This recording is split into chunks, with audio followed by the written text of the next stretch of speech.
Good afternoon and welcome to NASA's Johnson Space Center. I'm NASA Press Secretary Jackie McGinnis, and what a historic and exciting day it is. Earlier this morning, NASA's Orion spacecraft splashed down in the Pacific Ocean off the coast of Baja, California at 9:40 a.m. Pacific time. After traveling more than 1.4 million miles on a path around the moon and returning safely to Earth. The record-breaking mission completes the Artemis I flight test, a 25-and-a-half-day mission that tested Orion in the harsh environment of deep space before putting astronauts on board. Today, to give you an update, we have Bill Nelson, NASA Administrator, Vanessa Weish, Director of the Johnson Space Center, Janet Petro, Director of Kennedy Space Center, joining us remotely, Jim Free, the Associate Administrator of the Exploration System Development Mission Directorate, Mike Serafin, the Artemis Mission Manager, Howard Hugh, the Orion Program Manager, Emily Nelson, Chief Flight Director here at Johnson, and Melissa Jones, Recovery Director at Kennedy, who's joining us remotely from the recovery ship. We'll be taking questions from those in the room and over the phone. As a reminder, you can press 1 to get into the queue. But first, I'd like to hand it over to our participants to say a few words. Administrator? Thanks, Jackie. This has been an extraordinarily successful mission, so much so that these folks will tell you about all the additional tests that they were able to run. What is the significance of this after a half century that we were last on the moon? There, we did the impossible, making it possible. Now, we are doing that again, but for a different purpose. Because this time, we go back to the moon to learn to live, to work, to invent, to create, in order to go on out into the cosmos to further explore. The plan is to get ready to go with humans to Mars late in the decade of the 2030s, and then even further beyond. And we know from what we are finding from the James Webb Space Telescope that it is a very, very large universe out there to be understood and explored. And so this is a great day, not only for America, but it's a great day for all of our international partners. That's a difference from 50 years ago. 50 years ago, we went as a country, as a government. Today, we go with not only international partners, but also commercial partners. And so it is the beginning of the new beginning, and that is to explore the heavens. Thanks, Jackie. Thank you. And now Vanessa Weish. Well, thank you. You know, Administrator Nelson, I completely agree with you. This mission was just, flawless. Just cannot thank our teams enough. Our teams here at Johnson Space Center, along with our other sister centers across NASA and NASA headquarters. It took all of us to make this mission possible. Here at NASA's Johnson Space Center, I'm just so very proud and thankful of our flight control team that did a wonderful job making sure that this vehicle was able to do all of the maneuvers, to go outbound, to do its flyby, to go further away than any other human-rated spacecraft, and then to come back. That takes a lot of different people to make that happen. So I also want to congratulate our Orion program led by Howard Hugh and all of the people that are a part of that, as you mentioned, Lockheed Martin, as well as ESA and Glenn Research Center, and then supporting them right here at Johnson, our great engineering team, our human health and performance team, our safety mission and assurance teams, as well as our teams that support our systems engineering and integration that help with the beginning plans, architectures that were part of making all of this possible. and then the testing that's being done and has been done. And I also want to thank our teams out at White Sands who are continuing to do testing for Orion. This mission is a great success for us. Right now, this tells us that this spacecraft has the outer bones and everything that it needs. So now we are going to go and finish outfitting it so that we can put humans on board on Artemis II. And that's, for us, a big, big deal because we'll put our astronauts on board. And so we're very much looking forward to that. And I just want to say again, congratulations to the entire team. Thank you, Jackie. Thanks, Vanessa. Next up, we have Janet Petro joining us from Kennedy. Hey, good afternoon, and it really is great to be here with you all today. You know, Kennedy Space Center was there at the very beginning of this journey with Charlie Blackwell Thompson as a launch director. And here we are at the end of the mission. I think you're going to hear from Melissa Jones, who is the recovery team lead from the Exploration Ground Systems here at KSC as well. You know, and that launch campaign was not easy. There were a lot of setbacks, but the collective team really relentlessly pursued getting that launch off. And the entire Space Coast was lit up as SLS and Orion took off. And we watched in awe, and then we followed the vehicle as it made its journey around the moon. And we held our breath all morning long as Orion went through its deorbit and splashdown paces. It really was surreal. We all talked about it being a test mission, but I think this vehicle and the performance really exceeded all our expectations. I'm really looking forward to getting Orion back at Kennedy at the end of this month in a few short weeks, where we'll bring it back into the processing facility, take out the remaining payloads and service it, deservice it, and then take a really good look at the heat shield and see how that system performs. But you know, I got to say, it is Kennedy Space Center's 60th anniversary, and the administrator kind of talked about the previous 50, 60 years, all about Apollo and shuttle. And this is really capping off our diamond anniversary at Kennedy as we look forward to the next 60 years and everything that Artemis is going to be doing for our future here at the agency. So thank you very much. What a way to cap off an excellent year. Next up, we have Jim Free. Thanks, Jackie. Good afternoon, and what a great day. You know, two pictures from this week that sum it up for me: an empty mobile launcher rolling back, and that spacecraft in the water there in the Pacific. So, a remarkable mission by every single one involved. Congratulations to folks that have worked on this for years.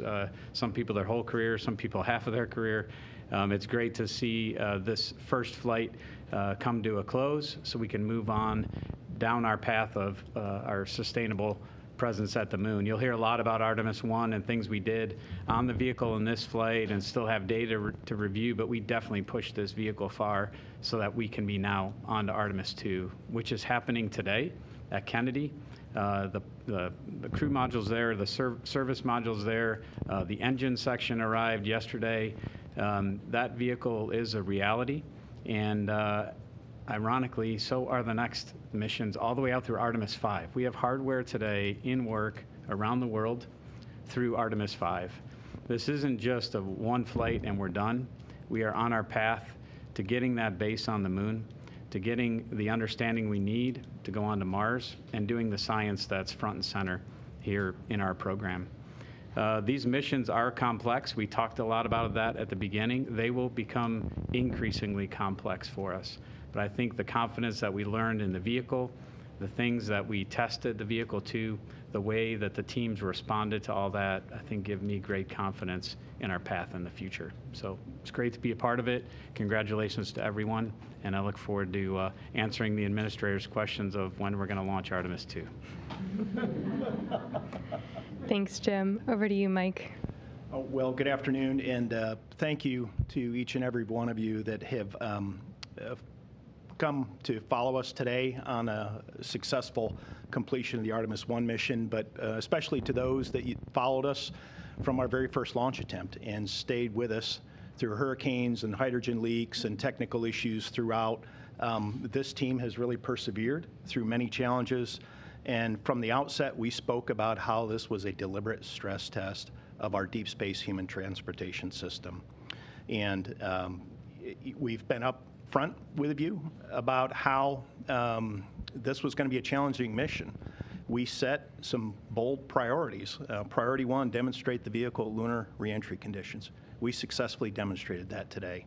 Priority 2, demonstrate the vehicle in the flight environment. We've successfully demonstrated that over the course of a 26-day test flight. Priority 3 is currently in progress. The vehicle is powered down and it's in the Pacific Ocean.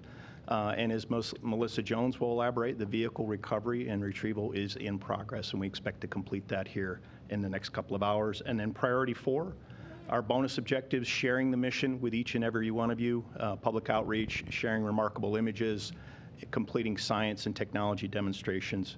We've completed that, plus some bonus objectives. So this is what mission success looks like, folks. This was a challenging mission, and this is what mission success looks like. One of our forefathers in the Apollo program, Hugh Dryden, spoke about the purpose of flight testing. And he said it was to separate the real from the imagined and the known from the unknown. And I don't think any one of us could have imagined the mission this successful, but we had a very successful flight test.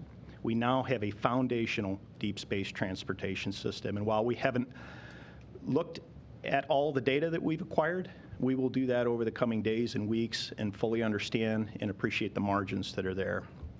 I'll just say in closure, we're sharing a historic day with the Apollo 17 mission, and Gene Cernan left a plaque on the surface of the moon, and I'll paraphrase it here. May the spirit and the peace in which we executed this mission continue forward for all mankind. This mission was a peaceful mission using partnerships from across industry with our international partners, with our science partners, and we're going to grow out from here. There are more complex and more challenging missions ahead, but we've got a foundational capability here. So with that, I'll pass it back to you, Jackie. Thanks, Mike. And now over to you, Howard. Thank you, Jackie. Good afternoon, everybody. What a fantastic day for Orion and Artemis. Senator Director Weiss said we have a fantastic team. The Orion team would have been tremendously happy just getting the data, but this accomplishment that we've been able to do all through this 25.5-day mission has been so rewarding, and we've been able to get a lot of data. And I want to thank the teams today. They've worked really hard. Flight operations team has done a tremendous job operating our spacecraft. Our engineering team, our safety team, and our lead integration team has been tremendous in trying to not only just get the data down, but also looking at the data and adding additional objectives. I'll give you some highlights. We were able to be very successful in terms of our operating our systems in space, and our return has just been the same in terms of our success. We were able to hit 0.02 degrees within what we want to do for our flight path angle, and we landed within 2.1 nautical miles of our target landing site. Our requirement was 5.4 nautical miles, so tremendous success in terms of return. Of course, we demonstrated 6 skip entry capability. That went flawlessly as well. And we'll be looking forward to our heat shield data as we gather that and learn more about the heat shield performance when we get the capsule back. But overall, the mission has been tremendously successful. We've been able to accomplish over 122 of our flight test objectives that we had planned. And we added a bonus of 20 real-time flight test objectives as well. So great job by the team. Happy to look through the data even more, and ready to accomplish Artemis II going forward. So thank you. Thanks, Howard. And now we have Emily Nelson. This mission, this spacecraft and this team exceeded all expectations. I think we're all in unison on that. The spacecraft performed so well that we were able to start looking ahead at Artemis II and thinking through how else can we push the boundaries on this flight? What else can we learn? Where are there constraints that we can push on? Where are there opportunities for us to improve on our products for the next flight? And so for the last 25.5 days, we've been every day looking ahead to the next flight to see how we can improve on where we are today so that we can fly a safe and successful mission with our astronauts next time around. The team in Mission Control will spend a number of months combing back through every experience that we've had in the last month and improving our products, figuring out what we could do better, figuring out what went well and we want to repeat. And meanwhile, in low Earth orbit, we will continue to develop the technologies that are going to make Artemis 2, 3, 4, and sub successful. We'll be installing another rollout solar array, which is the technology that we'll be using on Gateway. We'll be continuing to develop some of our more human systems inside of the space station. So our work has really just begun, and we're really looking forward to unpacking everything that we had to learn from this mission as we prepare for the next one. Thanks, Emily. And now we'll head out to the recovery ship and hear from Melissa Jones. Good afternoon from the USS Portland. It's a beautiful day to be on a ship. The Orion continues to perform nominally even post-splashdown. We just completed our open water hazard assessment of thrusters and RF radiation and all were within limits. Currently, we're doing some underwater imagery to get some good pictures of the heat shield before we bring it into the ship, and sea states are looking good for well deck operations at this time. So we'll continue with our open water operations. We're going to put a collar around the capsule, and the ship will approach, and we'll attach lines and bring Orion into the ship. And at this time, everything's picture perfect. Thanks, Melissa. Now we'll move into the question and answer portion of our event today. We'll open it up again to folks on the phone and here in the room. Again, press *1 to get into the queue. Our first question is from Marcia Dunn with the Associated Press. Hi, Marcia Dunn at the AP here at the Kennedy Space Center. Two timing questions. So Artemis II, we keep hearing 2024. When in the year 2024 might that happen? Can you roll in that date at all to make it quicker? And when will the crew of Artemis II be announced? Yeah, I guess I'll go ahead and take the first question. We've talked always about around 2 years between Artemis I and Artemis II. There's still a great deal of work to do on the crew module in terms of the hardware installation.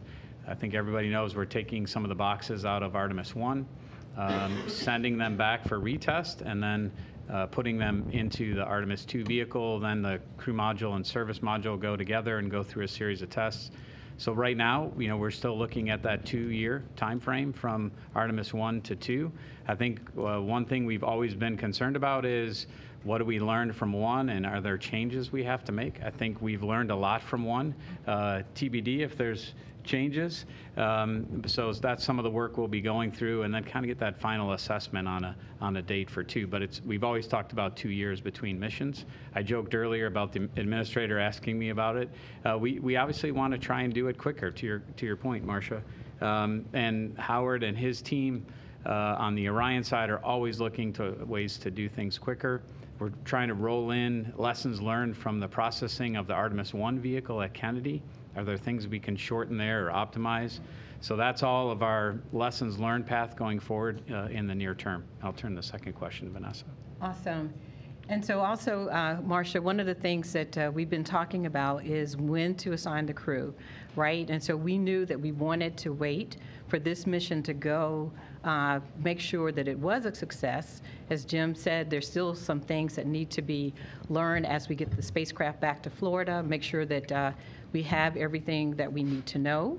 But our intent is, if all is still go and everything looks good, then our plan is to name the crew in early 2023. So we're looking very much forward to that. Our crews, people are anxious, we know that, and so that is our game plan. Thank you very much. That'll certainly be exciting. Next up, we have a question from Gina Sinceri with ABC News. For Emily Morgan, it's been over a decade since you've had a vehicle come down. What was it like to be in mission control for Orion splashing down this morning? Oh, gracious. Personally, I was talking with Rick LeBrode, our lead flight director, a few times during the day, and And he commented several times that it just hadn't sunk in yet. It just really hadn't sunk in. So I'm going to echo that. It for sure has not sunk in yet. I would also say that coming to work every day for the last 26 days, I feel like any minute now I'm going to get used to walking in and seeing these amazing pictures on the front boards and at the front of Mission Control. This morning we were finishing up some data downloads, and so that was using up all of our bandwidth, so we didn't get pictures for a little while. And then suddenly the picture pops up, and it's the most beautiful picture I've seen of Earth as we're coming back to it.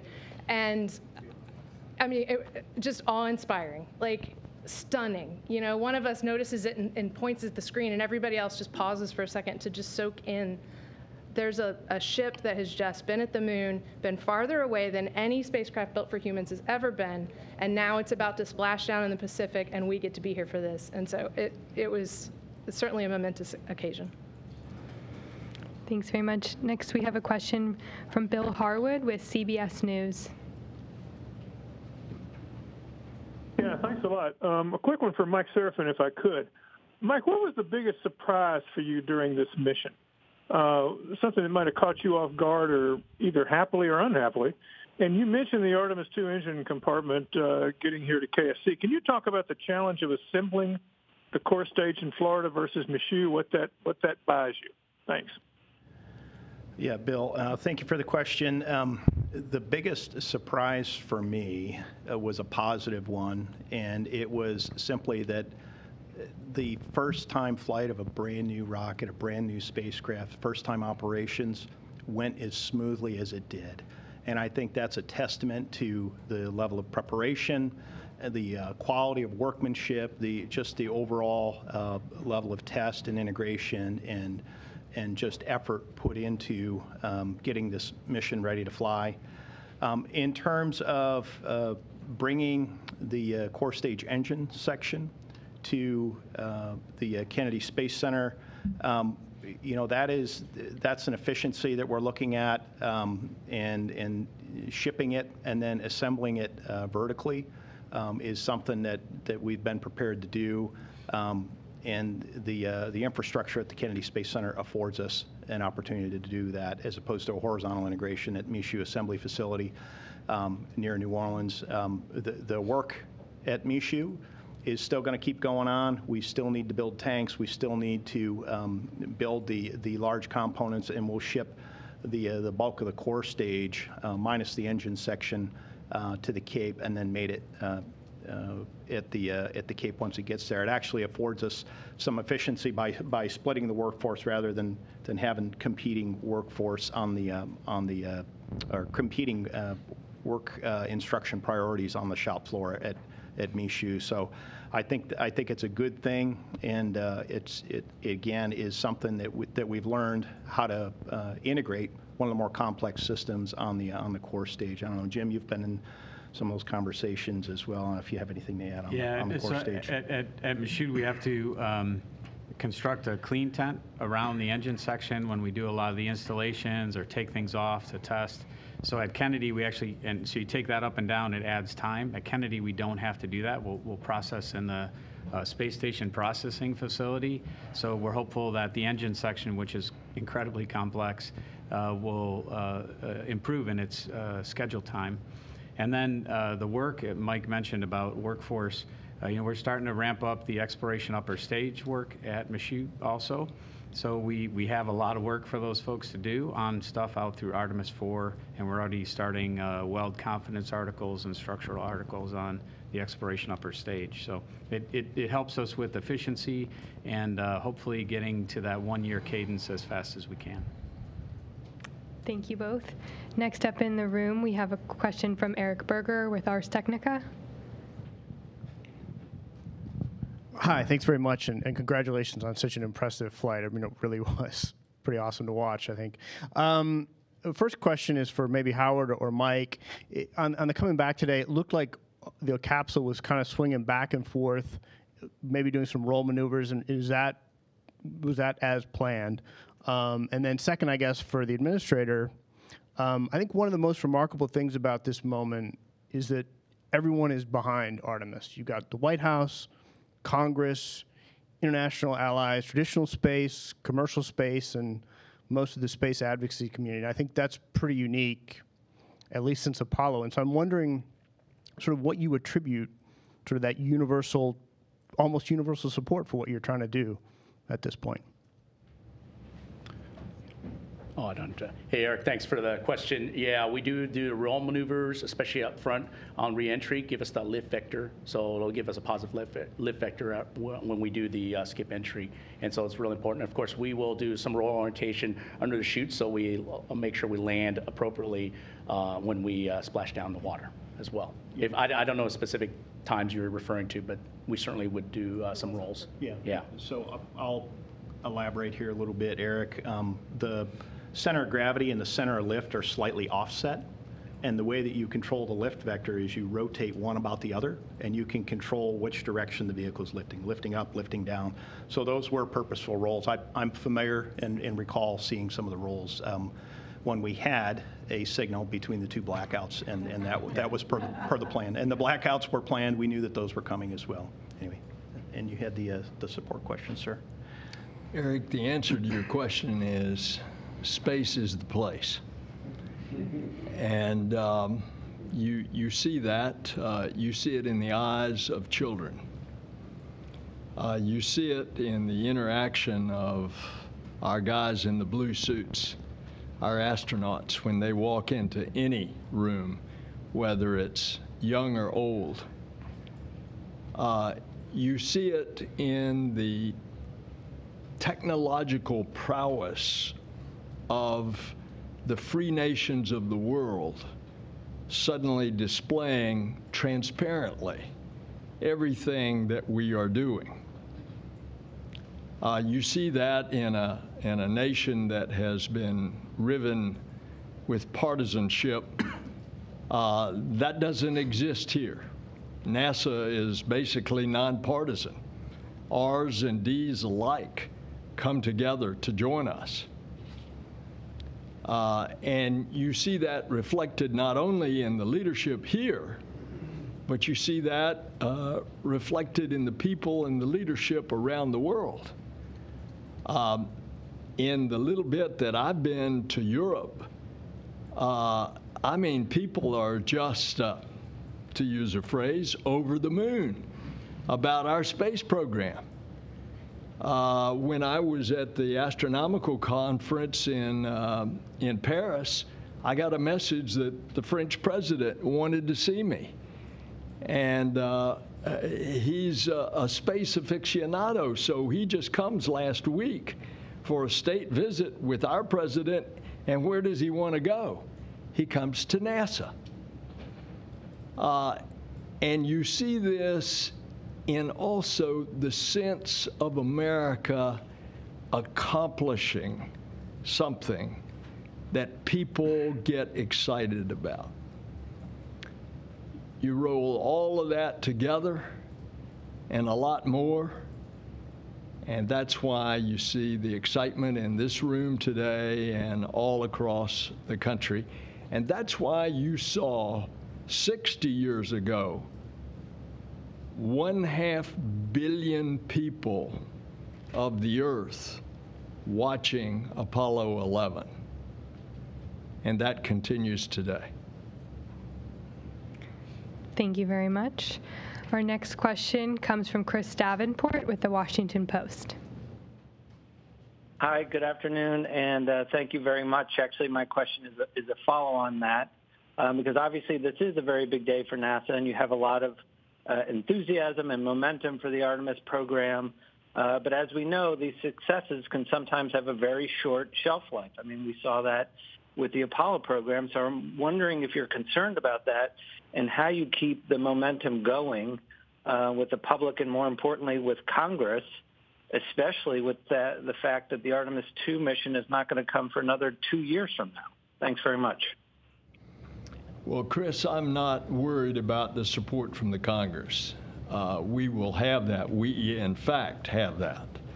And as I described in my answer to Eric, that support is enduring. I believe that you're going to see a continued talk about what's going on. when Vanessa announces who's going to be on the crew. I think that's going to be an immediate story, and the American people, just like the original 7 astronauts in the Mercury days, are going to want to know about these astronauts and how they got to where they are and what is their life like and what it's going to be like as they prepare for this mission. And I think as we continue to do other things, remember President Kennedy in his speech almost literally 60 years ago not far from here at the Rice University Stadium said, "We go to the moon and do other things, not because it is easy, but because it is hard." And that taps into something in our spirit that we as a people of free nations, want to see accomplished. And I think that's going to engender the interest that naturally we could be concerned if that interest waned. Thank you. Our next question here in the room. Thank you, Mark Carreau with Aviation Week and Space Technology. If I heard correctly, it sounds like the capsule will go overland to Kennedy. I just wondered if there's a reason for that, like if it's going to stop in between, or it's just don't want to take a chance of putting it on the Super Guppy or something. I don't know. Thanks. Yeah, from our perspective, I think we looked at both going on a Guppy, flying, or going on the ground. I think there were maybe a few days, but certainly there was no stops along the way. We're going to try to get the spacecraft back as soon as possible. Certainly DOT has some rules relative to, transporting something like this across the country. But I know the ground team has worked through that already, and they've got a great plan. And we expect, like Janet said, the spacecraft to be back at KSC very soon. Thank you very much. Our next question comes from Joey Roulette with Reuters. Thanks, Jackie. I guess a question for Mike Serafin. Based on the early data you guys have already and what I guess you saw this morning, is there anything that happened from service module jettison all the way to splashdown that might have looked funny or unexpected that would maybe warrant a closer look? And also, what was the splashdown speed of Orion just before it hit water? And then I also just had one other question for Bill Nelson. You mentioned that the plan is to take humans to Mars by the end of the 2030s. Has NASA done any actual planning or assessments recently on that date for going to Mars? Thanks. Okay, Joey, thank you for the questions. In terms of unexpected items during reentry, I am not tracking any issues associated with the crew and service module separation, the reorientation of the spacecraft into the entry interface attitude to get aerodynamic capture, the entire skip profile. We did have 2 long blackouts. As I recall, they were each about 6 minutes in duration. We're going to have to look at the post-mission data recorders after we get the capsule back to shore to see if there was anything associated with it. But clearly the vehicle flew the skip reentry just fine. The entry guidance system was spot on, as Howard indicated earlier, relative to the targeted landing site. We came down within eyesight of the recovery ship, and the vehicle was clean. Post splashdown, all of the uprighting bags that protect in the event that the capsule flips over and needs to be automatically uprighted. All 5 of the bags inflated, and the vehicle was powered down successfully without any thruster leaks or hazards or anything along those lines. The team did leave as part of one of our flight test objectives, leave the vehicle powered for 2 hours post splashdown to gather thermal soakback data as we came through the Earth's atmosphere. The vehicle saw temperatures outside of it at nearing 5,000 degrees Fahrenheit. That soaks back into the vehicle structure We did collect data by having an extended power-up on the surface of the ocean. All that was fine. All the parachute deployments were fine. Probably the only thing that happened that we expected may happen and was likely was the forward bay cover sank in the ocean before we could recover it, and the parachutes sank before we could recover those. But we knew that was a possibility prior to flight. The fact that the parachute deployment sequence was all nominal really makes the retrieval of the parachutes kind of a moot point. So, in terms of anything unexpected, I would say no. In terms of the splashdown speed, I didn't get an exact speed, but we were targeting around 20 miles an hour, and that appeared to be about what the splashdown speed was, but we could follow up with you afterward to get an exact speed. The goal of going to Mars was first announced by President Obama, and it was thought at the time that it would be about 2033. But that was a dozen years ago. And now a more realistic goal is the end of the decade of the 2030s. But a lot of this will depend on the development of new technologies, the ability to sustain humans for a long period of time all the way. Part of that is going to be how fast we can get to humans, how fast we can get to Mars with a crew. And so we finally broke through with the Office of Management and Budget on nuclear thermal propulsion and nuclear electric propulsion research. I think that will be supportive by the Congress. New technologies to propel us there faster. And so that is why we set a target at the end of the decade of the 2030s to go to Mars. And then we're going beyond. Thank you. Our next question is from Micah Maidenberg with the Wall Street Journal. Hi there. Administrator Nelson, you were, of course, a major supporter of the 2010 legislation that was key to getting Artemis I completed. Do you feel any sense of personal vindication today by the completion of the mission, especially given the performance of SLS and Orion, after some of the technical challenges with the hardware over the years and criticism of that bill? Thanks. The success of the mission today is because of a team like this and all the people that they represent, including our international and commercial partners. That's why we have come to this extraordinary day today. And I got to go get on a plane and go back to D.C. These guys are going to celebrate. I'm going to miss it. Thank you. Our next question comes from Jackie Waddles with CNN. Hey, everyone. Thanks so much, and congratulations. So I thought I remembered last week, and correct me if I'm wrong, that Orion was going to spend like 2 to 3 hours in the water, and it sounds like now it's going to spend a bit longer, maybe up to like 5 or so hours. Is that true, and why will it be in the water a little bit longer? And then I was also wondering, based on the data you've collected after splashdown, if you could tell us like what exactly the cabin temperature ranges looked like. Thank you so much. Is Melissa still with us? Otherwise, I'll take a crack at that one. Melissa, are you with us? Hey, I'm here. Part of the question dropped out, though. Can somebody repeat it?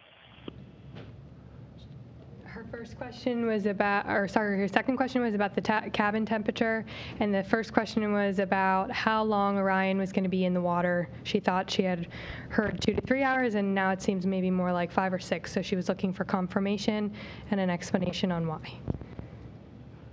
Yeah, I can answer the first question, and we'll have to let somebody else answer the thermal question.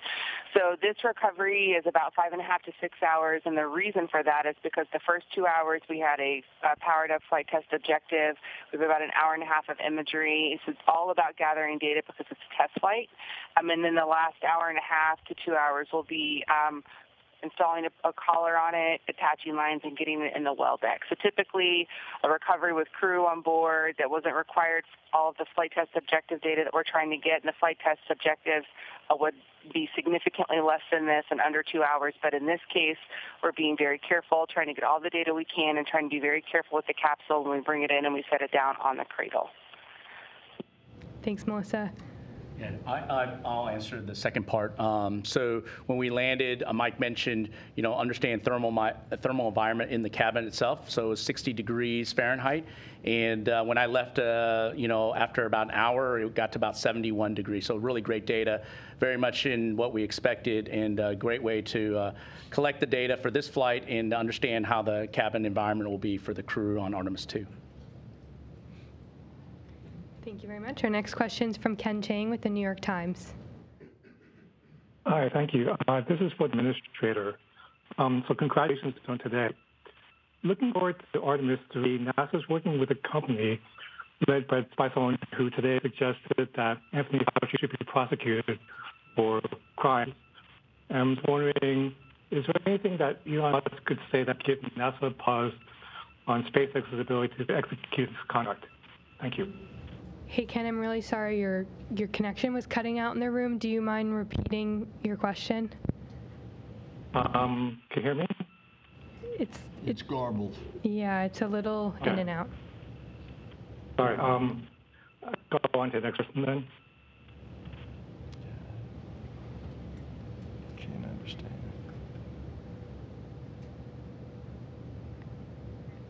Okay, we lost him, so we're going to move on to the next question, which comes from Jeff Faust with Space News. Hi, good afternoon. A question for Mike Serafin or Howard Hugh. I know you're still looking at the data, but from the first look at the data, how well did the thermal protection system on Orion perform compared to the models you had before the flight? You can start, Howard, if you want, or I can. Well, I mean, I would say that it accomplishes a job returning the spacecraft to the water. Again, I think this is very important for us to collect the data. Divers are in right now getting some visuals of the heat shield, and looked like the back shells were doing pretty well as well for the TPS system or thermal protection system. So I think overall we're happy with the global performance, but we're going to look at the data very carefully. We've collected a lot of imagery and other data on its way down, and when we get the capsule back, it'll be really important from an inspection perspective in terms of its overall detailed performance, but I would say very happy with what we've seen so far on the heat shield. Yeah, and Jeff, I would agree with that. It's a little early to say because, again, the peak heating period was coincident with the blackout, and we need to go look at the flight data recorders and see what the flight recorders told us or will tell us after we get that off the vehicle. But just a first blush look at the vehicle, obviously it survived the skip reentry. And there was some charring on the outside of the vehicle on the silicon oxide tape. We expected all that. We saw some hazing on the windows. We expected all that. So initial indications are very favorable, but there's more ahead of us in terms of exactly understanding what the reentry flight test told us. Thank you. Our next question is from David Curley with the Discovery Channel. Thank you, Jackie. I think this is either for Free or for Serafin. I know there's a lot of data to digest at this point, but are there one or two or three things that you can tell us that you'd like to change from Artemis I to Artemis II? I mean, I'll just talk about the one part, Mike, and you're happy to add whatever you like. I think I mentioned one earlier about our processing flow. I think there's things we can continue to work on of everything we're doing on the front end to improve our timeline of getting the vehicles stacked out to the pad, do some of the unique Artemis II tests we're going to have to do. I'd point that out from a That's stuff we have under our control right now, right? We don't need the data back from the vehicle to change that. We do have a structured lessons learned process that we'll go through that'll gather all this information and factor into the Artemis II schedule. But definitely the processing for me is the highlight. Mike, I don't know if you have anything else. It's really up to Jim, but the one change that I would like to implement for Artemis II is to put astronauts on board and send them to the moon. In all seriousness, the vehicle performed better than expected, and that's the one change I would like to see. Next up, we have a question from Mike Wall with Space.com. Thank you all for doing this, and congratulations on successful flight test.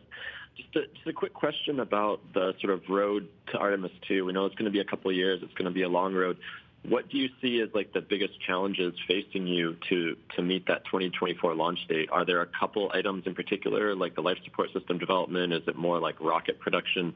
What do you guys see as like the biggest hurdles facing you as you look forward to Artemis II? Yeah, I think Howard probably has the biggest perspective. I'll talk about the Space Launch System and the ground system also together. Probably not challenges, but getting the rocket down there and together. Obviously, the engine section is down there. The core stage will ship next year, and we'll put that together. The ground system folks have to put the crew egress system up. That will be a big part of their schedule in the coming year. So those are, I'd say, for me on those two. But Howard, from an Orion perspective, your thoughts? Yeah, thanks, Jim. We're making great progress on the crew module and the service module for Artemis II. The teams have been putting all the hardware in, and we're in the process of doing the testing actually at the integrated system level. And I think, to me, the challenges will always be, we're installing some first-time hardware that after Jim agrees to put the crew on board, we'll have displays for the crew to monitor systems and operate the spacecraft, along with hand controllers, and also the life support system. And all those will be very important elements for Artemis II. Those are still ahead of us in terms of overall integrated system testing. And of course, we have stacking of the crew module, service module, and then the fueling of the spacecraft. So all those will be ahead of us. They're things that we've done previously, and I'm sure the team will execute them as we have on Artemis I. And of course, we'll also look for lessons learned. Jim said earlier about looking for opportunities to go faster from our Artemis I flow, seeing where we can improve upon and take those improvements and get the next mission off as soon as we can. Thank you very much. Our next question is from Stephen Clark with Spaceflight Now. Thanks for taking my question. I think this is for Howard. Do you have a tally of the total number of components from Artemis I that'll be reused? What's the exact figure, and what types of avionics boxes are they? And then what happens if some of these components don't pass the retest, if you have to build something new for Artemis II? What does that do to the schedule? And if I may, for Mike Serafin, are you going to be the mission manager for Artemis II, or will that be a new person? Thanks. Yeah, I'll start. There's 8 types of components that we're bringing home and from Artemis I to Artemis II. I'll just give you a flavor. The IMUs, inertial measurement units, are one of those. The GPS receivers are another. The phase array antennas that's on the crew module will also be reused. Relative to the retest, we'll see what the conditions are, but we do have Artemis III hardware that are available to utilize for Artemis II when they're available. And so we'll look at those very carefully going forward. And of course, we'll do the testing and make sure they're ready for flight for Artemis II. And I'll turn over to somebody else for the next question. Yeah, and Stephen, thank you for the question. In terms of who the Artemis II person is, that is Jim's call, and we'll see what he decides. I'm ready for a rest after this one. I look forward to going home and just and taking a little bit of a break here, but we do have flight-by-flight assignments, and we'll see what Jim decides. A well-deserved rest. Our next question is from Manuel Mazzanti with Debate. Hi, thank you, and congratulations to all on an incredible mission to NASA and its partners. I hope Melissa is still there on board the Portland. I want to follow up on a previous question I understood that the recovery timing, or the average recovery timing, is 2 hours for crewed mission. It starts from the moment of splashdown to hatch opening. If that's so, is there any objective on trying to minimize that time? Thank you. Yeah, Melissa, are you still on? Do you want to try to take that one? Otherwise, I'll take it. No, I've got it. Thank you. So for Artemis II, for crewed missions, the requirement is from splashdown to astronauts to medbay, 2 hours. We absolutely plan and expect to beat that with our training and our testing that we're going to be doing post-Artemis I. Yeah, the only thing I'll elaborate on that one is, and Melissa can correct me on this, is we have parallel recovery methods starting with crew on Artemis II. So we're preserving the option to do what they call open water extraction, which is literally open the hatch out on the water and get the crew out to a small boat and then transfer them to the recovery ship while the capsule is still in the water. The other method is literally just tow the capsule with the crew in it into the well deck, so that we're preserving both options to do that, and the recovery operations teams are prepared to do either of those. Thank you. Our next question is from Ken Kramer with Space Up Close. Hi, thanks for taking my question, and congratulations on all of you for a fantastic job. Many of us have waited 50 years in the Apollo generation, and so you've done that for both Apollo and Artemis, so thank you. My question for Bill Nelson is maybe what Kenneth Chang was asking too. Can you give us an update on Starship production, research, development, technology? Are they building hardware? Are they still designing it? Can you tell us in some detail about that, please, for the lunar lander? I ask the question all the time of Jim Free, is the Starship meeting each of the benchmarks, the time schedules? And the answer comes back to me, yes, and in some cases, exceeding. I have been down to Boca Chica. It is a sight to behold, how they are putting those starships together and then the big booster. And their plan is that they're going to do a few test flights there. And once they have the confidence, they will bring the missions to the Cape. And until they get their permanent pad on the Cape, they will launch from the one that they are constructing right now that is in the outer perimeter of pad 39A. And you know, you're developing a new vehicle, a new rocket, and you can expect some delays, but thus far I'm told that they are on schedule. Their plan is to do an uncrewed landing in 23, late 23. That's a year from now.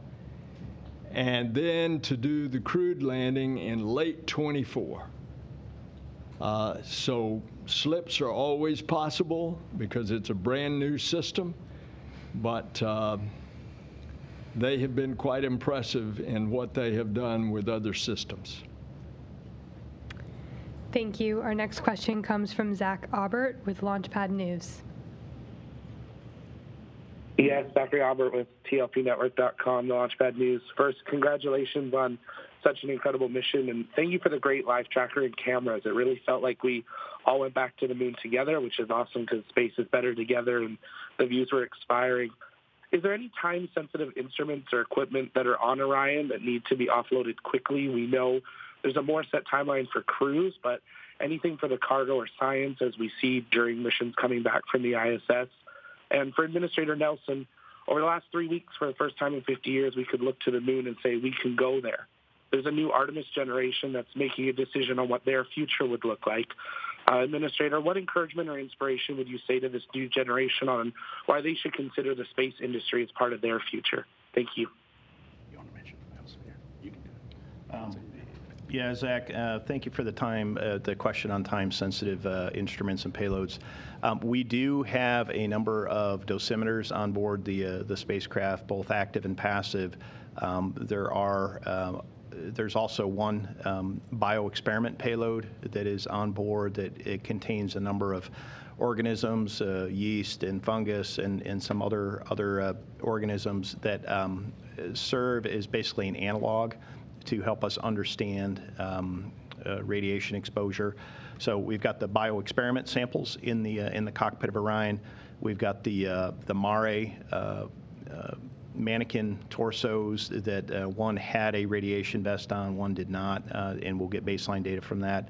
And then there are other dosimeters in the cabin. So those will be removed as soon as we can once we get the vehicle back to San Diego, simply to basically stop the clock on those. And it makes it more difficult in terms of understanding what the results are the longer that they're sitting here on Earth. And there is some background radiation, there is some background decay in the experiments themselves. So that will be done to stop the clock, but none of those, I would say, are kind of high priority in terms of the overall processing of the vehicle. We just know we're going to get those off the vehicle, and there's a plan to do that.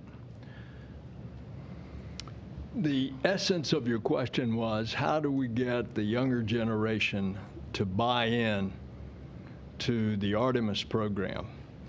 And I would invite you to come with me to any NASA center and talk to our interns. We hire a bunch of college interns. We're going to hire more, by the way. We're getting that in the budget. You will come away from that conversation so pumped because those students will pump you up with their excitement about what they're doing and how they're contributing. I can't help but remember in the old days, in the Apollo program, the story was told about a ditch digger at the Kennedy Space Center, and a reporter went over to him and said, "Describe your job." He says, "I am helping to put a man on the moon."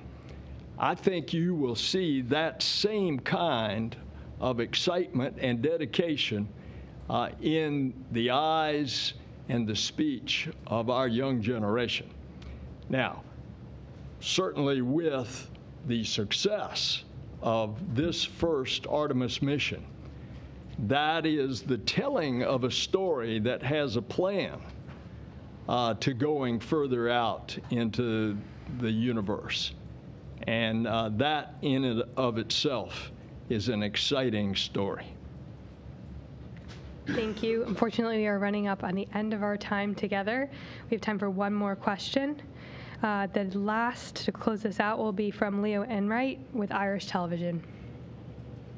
Thanks very much. And I rather like the anecdote about the ditch digger. I suspect Jay Barbary might have been involved in telling that anecdote originally. My question, though, is for Emily Nelson, presumably no relation. And I wondered about the live shots we had of the other mission control, which was, of course, on the beach at Noordwijk in Holland. And I wondered how that worked. Did you find that this is something that you would be comfortable with if you had women and men aboard the spacecraft and you had to make sudden decisions? And I think I missed the very first part of your question. Could you repeat just the first part, please? Yeah, I was wondering about the Service Module Control Center in Noordwijk. And is that somewhere that you would be comfortable? This is for Emily Nelson. Is this somewhere that would be comfortable for you if you had women and men aboard the spacecraft and you had to make sudden decisions? I think he's asking of our integration with our remote control centers. Oh yeah, we have more than 20 years of experience working with globally distributed teams as we've been controlling the International Space Station. And so really, we have a number of years of experience in building those kinds of relationships and making sure that all of our global teams are working in synchrony. So I would have no concerns over a distributed team executing these missions in the future, and especially as we bring in more international partners, as we bring in more commercial partners and partners across industry, I think you're going to see an even more increasing diversity in our team globally, and we're really going to leverage all of those opportunities to make these missions successful going into the future. Thanks, Emily. And thank you all for joining us today. Our coverage of the Artemis I mission continues on the Artemis blog, where you can follow along for updates about Orion's journey back to the Kennedy Space Center. Have a great afternoon, and go Artemis.